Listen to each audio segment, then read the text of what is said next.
34ତମ ଅଧ୍ୟାୟ। ଉଦିର ମହିମା ଦ୍ୱିତୀୟ ଭାଗ। ଦ୍ୱାରକାମାୟାର ରୋଗ ବିନାଶକାରୀ ପାହାଚ। ଡାକ୍ତର ପିଲାଙ୍କ ଯନ୍ତ୍ରଣା ଓ କାଉ ଚିକିତ୍ସା। ଦ୍ୱାରକାମାୟାର ରୋଗ ବିନାଶକାରୀ ପାହାଚ। ନାସିକ ଜିଲ୍ଲାର ମାଲେଗାଁଓରେ ଜଣେ ଡାକ୍ତର ରହୁଥିଲେ। ତାଙ୍କର ଭଣଜା ଥରେ ଏକ ଦୁରାରୋଗ୍ୟରେ ପୀଡ଼ିତ ହେଲା। ସେ କଥା ତାଙ୍କର ଡାକ୍ତର ବନ୍ଧୁମାନେ ସମସ୍ତ ପ୍ରକାର ଚିକିତ୍ସା କଲେ, ଏପରିକି ଶଲ୍ୟ ଚିକିତ୍ସା ମଧ୍ୟ କରାଗଲା, କିନ୍ତୁ କିଛି ଫଳ ମିଳିଲା ନାହିଁ। ତା'ର ଯନ୍ତ୍ରଣାର ଅନ୍ତ ନଥିଲା। ବନ୍ଧୁ ଓ ଆତ୍ମୀୟସ୍ୱଜନମାନେ ବାଳକର ପିତାମାତାଙ୍କୁ ଦୈବିକ ଉପଚାର କରିବାକୁ ପରାମର୍ଶ ଦେଇ ସାଇବାବାଙ୍କ ଶରଣ ନେବାକୁ କହିଲେ, ଯିଏକି ଦୃଷ୍ଟି ମାତ୍ରକେ ଅସାଧ୍ୟ ରୋଗ ସାଧ୍ୟ କରିବା ପାଇଁ ପ୍ରଖ୍ୟାତ ଅଟନ୍ତି। ମାତାପିତା ବାଳକକୁ ସାଙ୍ଗରେ ନେଇ ଶିରିଡ଼ି ଗଲେ। ବାବାଙ୍କୁ ସାଷ୍ଟାଙ୍ଗ ପ୍ରଣାମ କରି ଶ୍ରୀଚରଣରେ ବାଳକକୁ ଅର୍ପଣ କରିଦେଲେ ଏବଂ ବିନୟ ତଥା ଆଦରପୂର୍ବକ ପ୍ରଣାମ କରି ପ୍ରାର୍ଥନା କରି କହିଲେ, ପ୍ରଭୁ ଆମ ଉପରେ ଦୟା କର। ଆପଣଙ୍କର ସଙ୍କଟମୋଚନ ନାମ ଶୁଣି ଆମେ ଏଠାକୁ ଆସିଛୁ। ଦୟାକରି ବାଳକକୁ ରକ୍ଷା କରନ୍ତୁ। ପ୍ରଭୁ ଆମର ତ କେବଳ ଆପଣ ହିଁ ଭରସା। ଏ କରୁଣ ପ୍ରାର୍ଥନା ଶୁଣି ବାବାଙ୍କ ମନରେ ଦୟା ଆସିଲା ଓ ସେ ସାନ୍ତ୍ୱନା ଦେଇ କହିଲେ, ଯିଏ ଏ ମସଜିଦର ପାହାଚ ଚଢ଼ିବ, ଜୀବନ ପର୍ଯ୍ୟନ୍ତ ତା'ର କୌଣସି ଦୁଃଖ ହେବ ନାହିଁ। ଚିନ୍ତା କର ନାହିଁ। ଏ ଉଦି ନେଇ ତା'ର ରୋଗଗ୍ରସ୍ତ ସ୍ଥାନରେ ଲଗାଇ ଦିଅ। ଈଶ୍ୱରଙ୍କ ଉପରେ ବିଶ୍ୱାସ ରଖ। ସପ୍ତାହ ଶେଷରେ ସେ ସୁସ୍ଥ ହୋଇଯିବ। ଏହା ମସଜିଦ ନୁହେଁ, ଏହା ତ ଦ୍ୱାରକାବତୀ ଏବଂ ଯିଏ ଏହାର ପାହାଚ ଚଢ଼ିବ ତାକୁ ସୁଖ ଏବଂ ଶାନ୍ତି ପ୍ରାପ୍ତି ହେବ ତଥା ତାହାର କଷ୍ଟ ଓ ଦୁଃଖର ଅନ୍ତ ହୋଇଯିବ। ବାଳକଟିକୁ ବାବା ସମ୍ମୁଖରେ ବସାଇବାକୁ କହିଲେ। ଏହାପରେ ତା'ର ରୋଗଗ୍ରସ୍ତ ସ୍ଥାନରେ ତାଙ୍କର କାରୁଣିକ ହାତ ସ୍ପର୍ଶ କରି ଦୟାପୂର୍ଣ୍ଣ ଦୃଷ୍ଟିରେ ବାଳକଟିକୁ ନିରୀକ୍ଷଣ କଲେ। ଆଶ୍ଚର୍ଯ୍ୟର ବିଷୟ, ଏବେ ରୋଗୀର ଶରୀରରେ ଏକ ପ୍ରକାର ଚମକ ଖେଳିଗଲା ଏବଂ ବୁଦ୍ଧି ଲେପ ଦ୍ୱାରା କିଛି ସମୟ ପରେ ସେ ସୁସ୍ଥ ହୋଇଗଲା। ମାତାପିତା ଆନନ୍ଦରେ ଗଦଗଦ ହୋଇ ବାବାଙ୍କ ପ୍ରତି ଅଶେଷ କୃତଜ୍ଞତା ପ୍ରକାଶ କରି ବାଳକକୁ ଧରି ସ୍ୱଗୃହକୁ ପ୍ରତ୍ୟାବର୍ତ୍ତନ କଲେ। ଏହି ଲୀଳା ଶୁଣି ବାଳକର ମାମୁଁ, ଯିଏକି ଜଣେ ଡାକ୍ତର ଥିଲେ, ବିସ୍ମିତ ହୋଇଗଲେ ଏବଂ ତାଙ୍କ ମନରେ ମଧ୍ୟ ବାବାଙ୍କ ଦର୍ଶନ ପାଇଁ ଉତ୍କଣ୍ଠା ଜାତ ହେଲା। ଏ ସମୟରେ ସେ ଯେତେବେଳେ କାର୍ଯ୍ୟବଶତଃ ମୁମ୍ବାଇ ଯାଉଥିଲେ, ମାଲେଗାଁ ଓ ମନମାଡ଼ ନିକଟରେ ଜଣେ ବାବାଙ୍କ ବିରୁଦ୍ଧରେ ତାଙ୍କୁ କିଛି କହିଦେଲେ। ତାପରେ ସେ ଶିରିଡ଼ି ଯିବା ବିଚାର ପରିତ୍ୟାଗ କରି ମୁମ୍ବାଇ ଫେରିଗଲେ। ସେ ତାଙ୍କ ଶେଷ ଛୁଟି ଆଲିବାଗରେ କଟାଇବାକୁ ସ୍ଥିର କରିଥିଲେ, କିନ୍ତୁ ମୁମ୍ବାଇରେ କ୍ରମାଗତ 3 ରାତି ସେ ଗୋଟିଏ ଧ୍ୱନି ଶୁଣିବାକୁ ପାଇଲେ, କ'ଣ ତୁମେ ମୋତେ ଅବିଶ୍ୱାସ କରୁଛ? ଏହାପରେ ପୂର୍ବ ନିଷ୍ପତ୍ତି ପରିବର୍ତ୍ତନ କରି ସେ ଶିରିଡ଼ି ଯିବାକୁ ସ୍ଥିର କଲେ।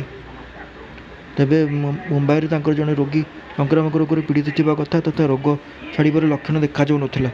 ତେଣୁ ସେ ଯିବା ନେଇ ପୁଣି ଦ୍ୱନ୍ଦ୍ୱରେ ରହିଲେ ଏବଂ ଭାବିଲେ ଯେ ଏଥିଯୋଗୁଁ ତାଙ୍କୁ ହୁଏତ ଗ୍ରସ୍ତ ସ୍ଥଗିତ ରଖିବାକୁ ହୋଇପାରେ।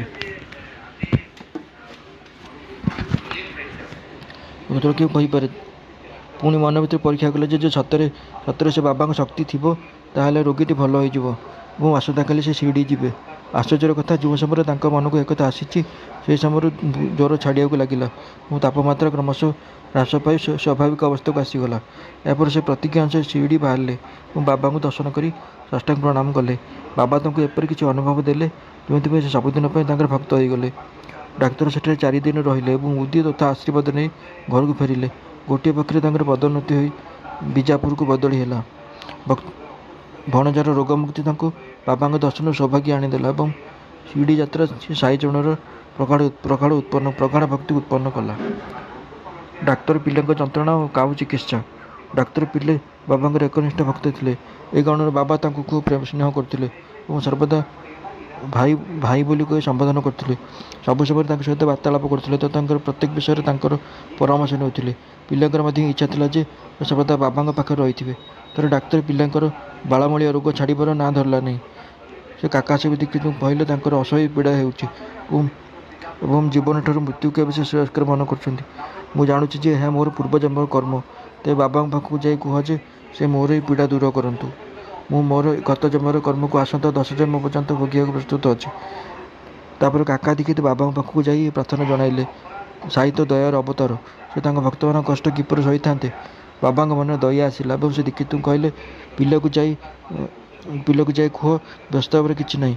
ଗତ ଜନ୍ମର ଫଳ 10 ଜନ୍ମର କାହିଁକି 10 ଦିନରେ ସମାପ୍ତ ହୋଇଯିବ।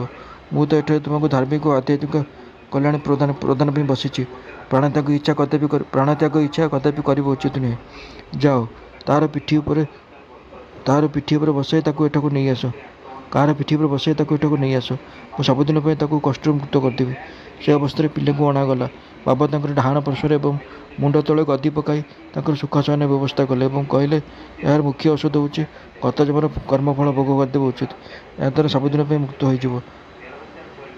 ଆମର କର୍ମ ହିଁ ସୁଖ ଦୁଃଖର କାରଣ ହୋଇଥାଏ। ଏଣୁ ଯେପରି ପରିସ୍ଥିତି ଆସୁନା କାହିଁକି ସେଥିରେ ସନ୍ତୁଷ୍ଟ ରହିବା ଉଚିତ। ଆଲ୍ଲାହ ସମସ୍ତଙ୍କର ଫଳଦାତା ଓ ରକ୍ଷାକର୍ତ୍ତା ଅଟନ୍ତି। ଏପରି ବିଚାର କରି ସର୍ବଦା ତାଙ୍କର ସ୍ମରଣ କର। ସେ ତୁମର ଚିନ୍ତା ଦୂର କରିଦେବେ। ତନ ମନ ଧନ ଓ ବଚନ ଦ୍ୱାରା ତାଙ୍କର ଅନନ୍ୟ ଶରଣରେ ଯାଅ। ଆଉ ଦେଖ ସେ କ'ଣ କରୁଛନ୍ତି। ଡାକ୍ତର ପିଲେ କହିଲେ ଯେ ନାନା ସାହେବ ମୋର ଗୋଡ଼ରେ ଗୋଟିଏ ପଟି ବାନ୍ଧିଥିଲେ କିନ୍ତୁ ସେଥିରେ କିଛି ଉପଶମ ହେଲା ନାହିଁ। ନାନା ମୂର୍ଖ। ଏହା କହି ବାବା ସେ ପଟିଟି ହଟାଇ ଦେବାକୁ କହିଲେ। ତାପରେ କହିଲେ କିଛି ସମୟ ପରେ ଗୋଟିଏ କାଉ ଆସି ଖୁମ୍ପିବ। ତାପରେ ତୁ ଭଲ ହୋଇଯିବୁ। ଏହି ସମୟରେ ଅବଦୁଲ ମସଜିଦରେ ପହଞ୍ଚିଲେ। ଝାଡ଼ୁ ମାର୍ଜନା ଦୀପବତୀ ସଜାଡ଼ିବା ଆଦି ତାଙ୍କର ନିୟମିତ କାମ ଥିଲା। ସେ ଦୀପବତୀ ସଜାଡ଼ିବାକୁ ଯାଉଛନ୍ତି, ଏହି ସମୟରେ ହଠାତ୍ ତାଙ୍କର ଗୋଡ଼ ଡାକ୍ତର ପିଲାଙ୍କ କ୍ଷତସ୍ଥାନରେ ପଡ଼ିଗଲା। ଗୋଡ଼ ତ ଫୁଲି ପଡ଼ିଥିଲା ଆଉ ପୂଜରେ ଭର୍ତ୍ତି ହୋଇଯାଇଥିଲା। ଅବଦୁଲ ମାଡ଼ି ଦେବାରୁ ଫୁଲା ଅଂଶ ତ ଦବିଗଲା କିନ୍ତୁ ପୂଜ ଓ କ୍ଷତସ୍ଥାନଟି ତକ୍ଷଣାତ୍ ଶୁଖିଗଲା। ସେ କ୍ଷତସ୍ଥାନରୁ ସାତଟି ବାଳମୂଳିଆ ମଞ୍ଜି ଏକସଙ୍ଗେ ବାହାରି ଆସିଲା। କିନ୍ତୁ ସେହି ମୁହୂର୍ତ୍ତର ଯନ୍ତ୍ରଣା ଅସହ୍ୟ ହୋଇ ପଡ଼ିଲା ଏବଂ ଡାକ୍ତର ପିଲେ ବଡ଼ ପାଟିରେ ଚିତ୍କାର କରିବାକୁ ଲାଗିଲେ। କିଛି ସମୟ ପରେ ସେ ଅବଶ୍ୟ ଶାନ୍ତ ହେଲେ ଏବଂ ଆରାମ ଅନୁଭବ କରି ଗୀତ ଗାଇଲେ। ଏହାପରେ ବାବା କହିଲେ, ଦେଖ ଭାଉ ଏବେ ଭଲ ହୋଇଗଲା ଏବଂ ଗୀତ ଗାଉଛି। ଡାକ୍ତର ପିଲେ ପଚାରିଲେ ଯେ କାଉ କ'ଣ ଏବେ ଆସିବ ଓ ଖୁମ୍ପିବ? ବାବା କହିଲେ, ତୁମେ କ'ଣ କାଉକୁ ଦେଖିଲ ନାହିଁ? ସେ ଆଉ ଆସିବ ନାହିଁ। ଅବଦୁଲ, ଯିଏ ତୁମ ଗୋଡ଼ ଉପରେ ଚଢ଼ିଗଲା ସେ ତ କାଉ ଥିଲା। ସେ ତୁମର ପୀଡ଼ାକୁ ହଟାଇ ଦେଲା। ଆଉ କାଉ କାହିଁକି ଆସିବ? ଏବେ ଯାଇ ୱାର୍ଡ଼ରେ ବିଶ୍ରାମ କର, ଶୀଘ୍ର ଭଲ ହୋଇଯିବ। ଉଦି ଲଗାଇବାରୁ ଓ ପାଣି ସହ ମିଶାଇ ପିଇବାରୁ କୌଣସି ଔଷଧ ବିନା 10 ଦିନ ପରେ ସେ ନିରୋଗ ହୋଇଗଲେ, ଯେପରିକି ବାବା ତାଙ୍କୁ କହିଥିଲେ। ମୃତ ସଞ୍ଜୀବନୀ ଉଦି। ସାବରୀବିହିର ଗ୍ରାମ ନିକଟରେ ଉକ୍ତ ଶ୍ୟାମାଙ୍କର ସାନ ଭାଇ ବାପାଜୀ ରହୁଥିଲେ। ଥରେ ତାଙ୍କର ପତ୍ନୀ ପ୍ଲେଗ ରୋଗରେ ଆକ୍ରାନ୍ତ ହେଲେ। ଭୀଷଣ ଜ୍ୱର ହେଲା ଏବଂ ଜଙ୍ଘରେ 2ଟି ବଥ ବାହାରିଲା। ବାପାଜୀ ବ୍ୟସ୍ତ ହୋଇ ଶ୍ୟାମାଙ୍କ ପାଖକୁ ଗଲେ ଏବଂ ଘରକୁ ଆସିବାକୁ ଅନୁରୋଧ କଲେ। ଶ୍ୟାମା ମଧ୍ୟ ଛାନିଆ ହୋଇଗଲେ। ସବୁବେଳ ପରେ ସେ ବାବାଙ୍କ ନିକଟକୁ ଯାଇ ପ୍ରଣାମ କଲେ, ସହାୟତା ପାଇଁ ପ୍ରାର୍ଥନା କଲେ ତଥା ଭାଇଙ୍କ ଘରକୁ ଯିବାକୁ ଅନୁମତି ଭିକ୍ଷା କଲେ। ବାବା କହିଲେ, ରାତି ହୋଇଛି, ଏବେ କୁଆଡ଼େ ଯିବ? ଉଦି ପଠାଇ ଦିଅ। ଜ୍ୱର ଆଉ ବଥ କଥା ଚିନ୍ତା କରୁଛ କାହିଁକି? ଭଗବାନ ହେଉଛନ୍ତି ପିତା ଓ ସ୍ୱାମୀ, ସେ ଶୀଘ୍ର ସୁସ୍ଥ ହୋଇଯିବ। ଏବେ ଯାଅ ନାହିଁ, ସକାଳେ ଯିବ ଓ ଶୀଘ୍ର ଫେରିଆସିବ। ଶ୍ୟାମାଙ୍କର ମୃତ ସଞ୍ଜୀବନୀ ଉଦି ଉପରେ ଅଗାଧ ବିଶ୍ୱାସ ଥିଲା।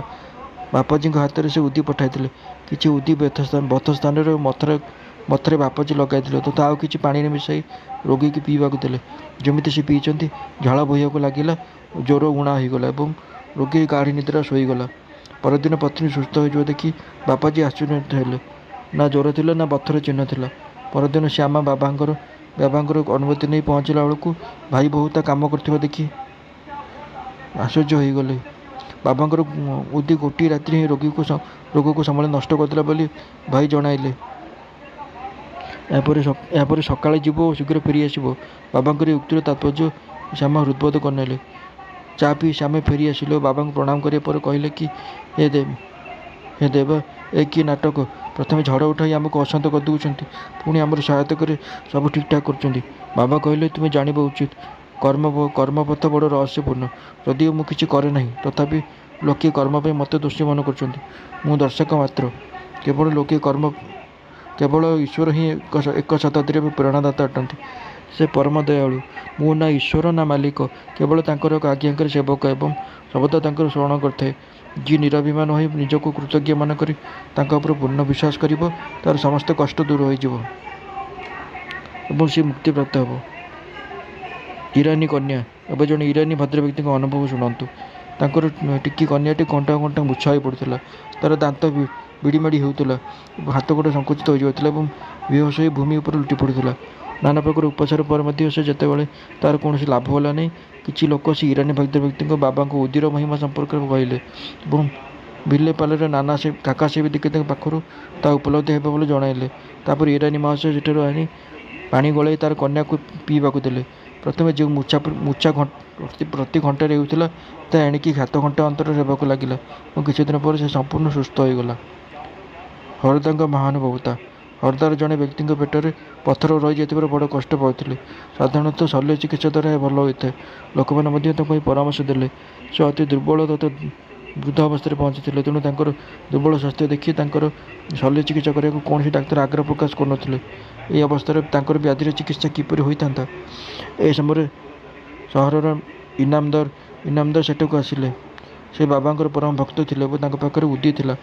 କିଛି ବନ୍ଧୁଙ୍କ ପରାମର୍ଶ କ୍ରମେ ତାଙ୍କର ପୁତ୍ର କିଛି ଉଦି ନେଇ ପାଣିରେ ମିଶାଇ ତାର ବୃଦ୍ଧ ପିତାଙ୍କୁ ପିଆଇଲା। ମାତ୍ର 5 ମିନିଟରେ ପେଟକୁ ଯିବା ମାତ୍ରେ ପଥର ମଳମୂତ୍ର ଦ୍ୱାର ଦେଇ ବାହାରକୁ ବାହାରିଗଲା ଏବଂ ସେ ସୁସ୍ଥ ହେଲେ। ମୁମ୍ବାଇର ମହିଳାଙ୍କର ପ୍ରସବ ପୀଡ଼ା। ମୁମ୍ବାଇର କାୟସ୍ଥ ପ୍ରଭୁ ଜାତିର ଜଣେ ମହିଳା ପ୍ରସବ ସମୟରେ ଅସହ୍ୟ ଯନ୍ତ୍ରଣା ଭୋଗ କରୁଥିଲେ। ଯେତେବେଳେ ସେ ଗର୍ଭଧାରଣ କରୁଥିଲେ, ବଡ଼ ଚିନ୍ତିତ ହୋଇପଡ଼ୁଥିଲେ ଏବଂ ଗତି ବିମୂଢ଼ ହୋଇଯାଉଥିଲେ। ତାଙ୍କର ଜଣେ ବନ୍ଧୁ ଶ୍ରୀରାମ ମାରୁତି ତାଙ୍କର ଅବସ୍ଥା ଦେଖି ତାଙ୍କୁ ଶିରଡ଼ି ନେବାକୁ ତାଙ୍କ ସ୍ୱାମୀଙ୍କୁ ପରାମର୍ଶ ଦେଲେ। ଯେତେବେଳେ ପୁଣି ଗର୍ଭବତୀ ହେଲେ, ଉଭୟ ପତି ପତ୍ନୀ ଶିରଡ଼ି ଆସି ରହିଲେ, ବାବାଙ୍କର ନିତ୍ୟ ସେବା କଲେ ତଥା ସତ୍ସଙ୍ଗରେ ଯୋଗ ଦେଲେ। କିଛିଦିନ ପରେ ଯେତେବେଳେ ପ୍ରସବ ସମୟ ପାଖି ଆସିଲା, ସବୁବେଳେ ପରେ ସେ ଗର୍ଭାଶୟ ଦ୍ୱାର ବନ୍ଦ ହେବା ସହ ପ୍ରବଳ ଯନ୍ତ୍ରଣା ହେବାକୁ ଲାଗିଲା। ସେ ବୁଝିପାରୁନଥିଲେ କ'ଣ କରିବେ। କିଛି ସମୟ ପରେ ଜଣେ ପଡ଼ୋଶୀ ମହିଳା ପାଖରେ ପହଞ୍ଚିଲେ। ବାବାଙ୍କୁ ଧ୍ୟାନ କରି କିଛି ଉଦି ହାତରେ ଧରିଲେ ଏବଂ ପାଣିରେ ମିଶାଇ ସେହି ଉଦି ପାଣି ପିଇବାକୁ ଦେଲେ। 5 ମିନିଟ୍ ହୋଇଛି କି ନାହିଁ, ବିନା କଷ୍ଟରେ ତାଙ୍କର ପ୍ରସବ ହୋଇଗଲା। ଶିଶୁ ତ ତାର ଭାଗ୍ୟାନୁସାରେ ଉତ୍ପନ୍ନ ହେଲା, କିନ୍ତୁ ମାଆର ପୀଡ଼ା ଓ କଷ୍ଟ ସବୁଦିନ ନିମନ୍ତେ ଦୂର ହୋଇଗଲା। ସେ ନିଜକୁ ବାବାଙ୍କ ନିକଟରେ ବଡ଼ କୃତଜ୍ଞ ମନେ କଲେ ଏବଂ ଆଜୀବନ